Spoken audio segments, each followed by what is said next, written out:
Hello friend, I hope कि सब लोग ठीक होंगे। तो आज की क्लास में हम लोग देखेंगे बाल विकास यानी कि मनोविज्ञान शिक्षा शास्त्र सीडीपी, जो कि आपके चाइल्ड डेवलपमेंट एंड पेडागोजी जो क्वेश्चंस पूछे जाते हैं एग्जाम में, उसी से रिलेटेड आप लोग के लिए क्वेश्चंस आया है। तो चलिए आप लोग एक टेस्ट है और अपनी तैयारी शुरू कर दीजिए। एग्जाम होने वाले हैं, जितना जल्दी आप लोग प्रिपेयर हो जाएंगे अच्छा रहेगा आप लोगों के लिए। 30 में से 30 ये वीडियो दिलाएगा आपको मार्क्स, तो बताइएगा। और यही से क्वेश्चन बार बार पूछे ही जाते हैं। इसके अलावा इससे छोड़ के तो क्वेश्चन आ ही नहीं सकता, इतना मैं लिख के गारंटी के साथ देती हूँ। ठीक है, तो आइए बताइएगा क्वेश्चन फर्स्ट का आंसर क्या हो जाएगा कि मानव विकास किन दोनों योगदानों का परिणाम, बताइएगा मानव विकास किन दोनों योगदानों का परिणाम है, बताइएगा। आंसर हो जाएगा आपका वंशानुक्रम एंड वातावरण का। ठीक है, वंशाक्रम एंड वातावरण का। C is the right answer. Next question, बच्चे की बुद्धि लब्धि 90 से 110 के मध्य है, वो बताइए। बच्चे की बुद्धि लब्धि 90 से 110 के मध्य है, तो कौन सा बुद्धि में आएगा? तो आंसर रहेगा इसमें आपका सामान्य बुद्धि में आता है। आपका जब 90 से लेके 110 के बीच होता है उसकी बुद्धि लब्धि, तो सामान्य बुद्धि के अंतर्गत रखा जाता है। A is the right answer. Next question, जिन इच्छाओं की पूर्ति नहीं होती है उनका भंडार गृह निम्न में से कौन सा होता है, बताइएगा। जिन इच्छाओं की पूर्ति नहीं होती है उनका भंडार गृह निम्न में से कौन सा है? आंसर हो जाएगा आपका ईदम। ईदम हो जाएगा, A is the right answer.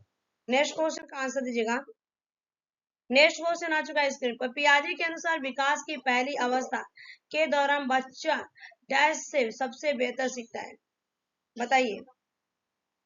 पहली अवस्था की बात की गई, 4 अवस्था उन्होंने दिया था। आंसर होगा इंद्रियों के प्रयोग द्वारा। इंद्रियों के प्रयोग द्वारा आपका हो जाएगा यहाँ पे जन्म से लेके इसकी जो एज होती है बताई जाती है, 2 वर्ष बताई गई है। ठीक है, इन्होंने 4 स्टेज की बात की गई है। एक आपका सेंसरी मोटर, दूसरा आपका प्री ऑपरेशन थिएटर, और थर्ड आता है आपका कंक्रीट ऑपरेशन, फोर्थ आता है फॉर्मल ऑपरेशन। ठीक है, नेक्स्ट क्वेश्चन, शिक्षक एवं विद्यार्थी के मध्य संबंध होना चाहिए, तो किस तरह का शिक्षक एवं विद्यार्थी के मध्य संबंध होना चाहिए, बताइए। एज यू टीचर, अगर आप टीचर हो तो।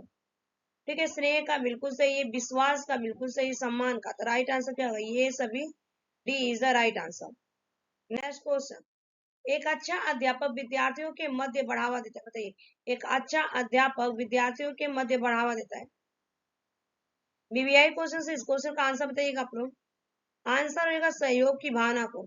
सहयोग की भावना को बढ़ावा देता है, B is the right answer. Next question, परिवार एक साधन है, बताइए। परिवार एक साधन है, किस तरह का परिवार? अब परिवार में रहते हैं मम्मी पापा, दादा दादी, नाना नानी, काका काकी, चाचा चाची, फूफा फूफी से आप बात करते हैं, भाई बहन, जीजा जीजी से किस तरह बात करते हैं? ये आपका अनौपचारिक शिक्षा का है। ठीक है, एक अनौपचारिक शिक्षा है, informal. A is the right answer. Next question, बुद्धि के बहुकारक सिद्धांत के प्रतिपादक। बुद्धि के बहुकारक सिद्धांत के प्रतिपादक कौन है? तो आंसर होगा इस क्वेश्चन का यहाँ पे राइट आंसर थर्नडाइक। थर्नडाइक हो जाएगा, C is the correct answer. Next question, तनाव और क्रोध की अवस्था, बताइएगा। तनाव और क्रोध की अवस्था किसे कहा जाता है? तो आंसर हो जाएगा आपका किशोरा अवस्था को तनाव और क्रोध की अवस्था कहा जाता है, B is the right answer. Next question, पियाजे की औपचारिक संक्रियात्मक अवस्था बालक के किस आयु अवधि तक मानी जाती है, बताइए।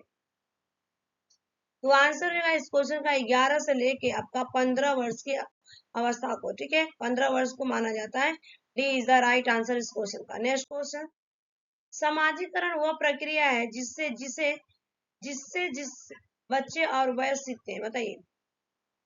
देखिए, परिवार से हम सीखते हैं, विद्यालय से भी सीखते हैं, साथियों से सीखते हैं कि नहीं? राइट आंसर क्या होगा? ये सभी D is the correct answer.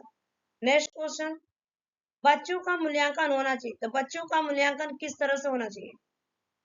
Board परीक्षा द्वारा बिल्कुल नहीं, गृह परीक्षा द्वारा बिल्कुल नहीं, लिखित और मौखिक परीक्षा बिल्कुल नहीं। सतत एवं व्यापक मूल्यांकन द्वारा होना चाहिए। सतत और व्यापक मूल्यांकन होना चाहिए, यहाँ पे B is the right answer. Next question, आनुवंशिकता को डैश सामाजिक संरचना माना जाता है। आनुवंशिकता को डैश सामाजिक संरचना माना जाता है। तो आनुवंशिकता क्या आपका ये एक तरह से स्थिर होता है, स्टैटिक होता है। क्या होता है? ये आपका स्टैटिक होता है, इसमें कोई चेंज ही नहीं किया जाता है। जैसे बच्चे का नाक मम्मी को पड़ा है तो मम्मी का, बच्चे का आंख पापा को पड़ा तो आप बच्चे का जो गोरापन है मम्मी को गया है, तो मम्मी का पापा का अगर हाइट है तो पापा, ऐसा नहीं कि हम चेंज करेंगे, ठीक है, ये स्थिर रहता है, फिक्स होता है, डायनेमिक होता है यहाँ पे।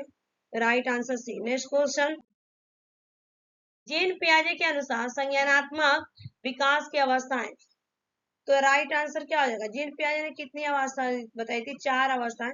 पहला आपका सेंसरी ऑर्गन, दूसरा आपका प्री ऑपरेशन, तीसरा आपका कंक्रीट ऑपरेशन, फोर्थ आपका फॉर्मल ऑपरेशन थिएटर, ठीक है, ऑपरेशन, यहाँ पे हो जाएगा A is the right answer. Next question, Howard Gardner द्वारा निम्न में से एक को छोड़कर बाकी सभी बुद्धि के प्रकार बताए गए,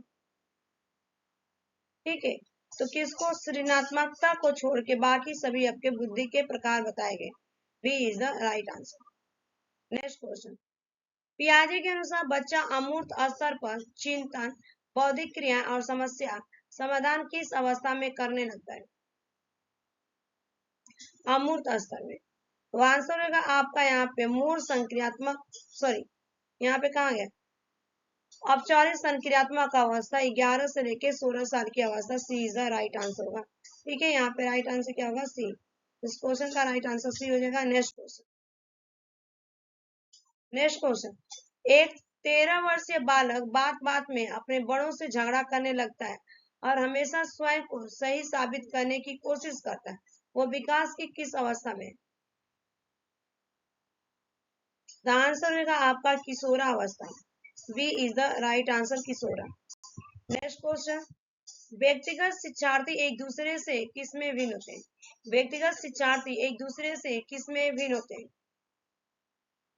तो आंसर हो जाएगा आपका यहाँ से विकास की दर में, विकास की दर में होते हैं, A is the right answer. Individual rate की बात की जा रही है। नेक्स्ट क्वेश्चन, बच्चे के लिए निःशुल्क एवं अनिवार्य शिक्षा का अधिकार अधिनियम कितने वर्ष के बच्चे के लिए लागू है?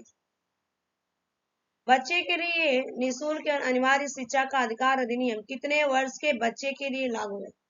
आंसर रहेगा 6 से लेके 14 वर्ष, A is the right answer, A is the right answer. Next question, समस्या के अर्थ को जानने की योग्यता वातावरण के दोषों, कमियों एवं रीतियों के प्रति सजगता विशेषता, आंसर रहेगा आपका सृजनशील बालकों की, सृजनशील बालकों की, C is the right answer. ये 20 क्वेश्चंस कंप्लीट हो गए। Thanks for watching this video, bye bye, take care, have a nice day. इसके फुल और फुल मार्क्स आए 20 आउट ऑफ 20 मार्क्स, कमेंट कीजिएगा स्कोर कितना कितना रहा। अगर 20 में से आपके 10 मार्क्स आते हैं तो समझिएगा आपका CDP की तैयारी बेस्ट है, ठीक है।